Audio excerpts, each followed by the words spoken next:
نہتے شہریوں کو مار دیتے ہیں، بچوں کو شہید کر دیتے ہیں، جو جنگی قوانین بنے ہوئے ہیں ان کو اوور رول کر کے کیا کیا حرکتیں کر جاتے ہیں، تو کیا ویسے ہی ان کو اوور رول کر دیا جائے؟ اور ان کو سپورٹ کرنے والے بھی لوگ ایسے ہیں جن کو کوئی بول ہی نہیں سکتا۔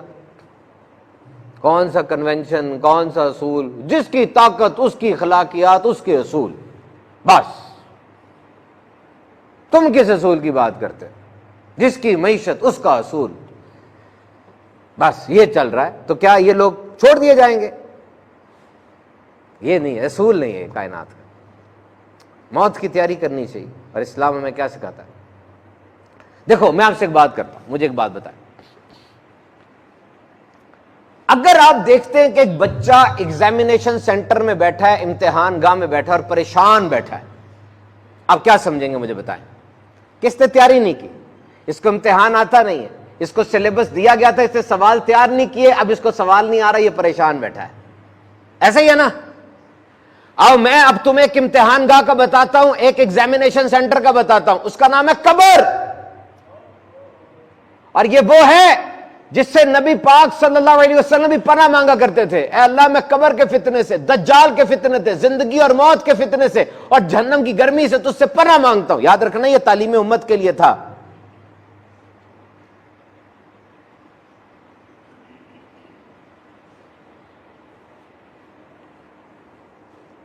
اور یہ ایسی ایگزامینیشن سینٹر ہے، یہ ایک ایسی امتحان گاہ ہے جہاں ہر انسان نے جانا ہے۔ عام طور پہ جو ان پڑھ آدمی ہوتا ہے وہ ایگزامینیشن سینٹر میں نہیں جاتا، عام طور پہ جو بڑے عہدے، بڑے پیسے والا بندہ ہوتا ہے وہ بھی ایگزامینیشن سینٹر میں، امتحان گاہ میں نہیں جاتا۔ اور ہر ایک کی امتحان گاہ الگ الگ ہوتی ہے، فائنانس آفیسر والے کی الگ ہوگی، آئی ٹی والے کا الگ طریقہ کار ہوگا، انجینئرز کی الگ امتحان گاہ ہے، میٹرک کی الگ ہے، لیکن یہ جہاں سب نے جانا ہے اس کا سٹائل ایک ہی ہے۔ تنگ ہے یہ، اوپر سے بند ہے یہ، اور اوپر سے جب لیٹے ہوگے نا تو مٹی بھی ہلکی ہلکی گر رہی ہوگی۔ اور یہاں تو ایگزامینیشن سینٹر کے باہر پتہ نا ابو بائک پہ کھڑے ہوئے ہیں، اور یہ باہر اپنا ہی محلہ ہے، وہ پتہ یہ جنرل اسٹور ہے، باہر نکلیں گے سڑک یہ میرے گھر جاتی ہے۔ لیکن اس امتحان گاہ میں جب لیٹے ہوگے نا، اپنے سکوں کے قدموں کی آواز آئے گی جاتے ہوئے کی، they are going and they will never come back۔ آپ کتنا چلے گئے ہیں؟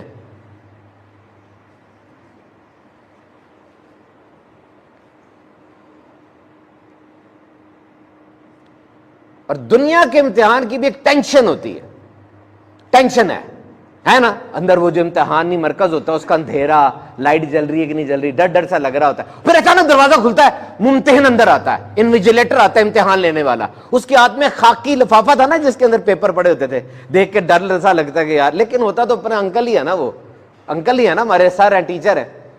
لیکن اس قبر کے ایگزامینیشن ہال میں جو انویجیلیٹرز آئیں گے ان کا نام منکر اور نکیر ہے، اور حدیث میں آیا ان کا رنگ کالا، آنکھیں نیلی، اور وہ جو قبر کی دیواریں ان کو اپنے دانتوں سے چیر کے توڑ کے اپنے بالوں کو رونتے ہوئے آئیں گے، اور آ کے یہ نہیں کہیں گے اٹھنا بھائی تمہارا پیپر ہے ایگزامینیشن، نہیں، جھڑک کر اٹھائیں گے، اور پہلا question compulsory question, no choice, پہلا من ربک، ہو از یور لارڈ۔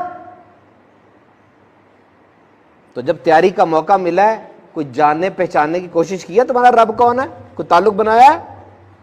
کوئی معرفت الہی کے لیے کوئی اٹیمپٹ کیا ہے؟ نہیں۔ دوسرا کمپلسری کوشچن، ما دینک، تیرا دین کیا ہے؟ جھڑک کرنا والا انداز ہے، ذرا سخت انداز ہے، کیا